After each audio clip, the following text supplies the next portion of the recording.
Сәлем жас дос, бүгін біз химия пәнінен алғашқы тақырыптардың бірі элемент, қосылыс және қоспа тақырыбын талдап көреміз. Элемент дегеніміз бұл химиялық элементтердің периодтық жүйесінде орналасқан элементтерді алсақ болады. Жалпы заттарды біз екіге бөлуімізге болады. Таза заттар және қоспалар. Элементтер мен қосылыстар осы таза заттардың мысалы бола алады. Ал элемент оқушылар ол атомның бір түрінен тұрады, және де атом заттың ең кіші бөлшегі болып табылады екен. Ал қосылысқа келетін болсақ, алдымызда су молекуласының формуласы көрсетілген.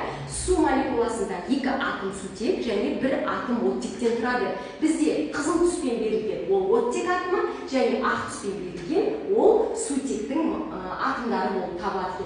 Яғни көріп тұрғанымыздай қосылыстардың құрамында екі немесе одан да көп атомдар болады екен. Ал енді қоспаға келетін болсақ, қоспада екі немесе одан да көп таза заттардың қосындысы болып табылады. Қоспаларды біз біртекті және әртекті қоспалар етіп жіктейміз. Енді оларды қалай ажыратуымызға болады? Мысалы, менде қанты бар, ыдысым бар.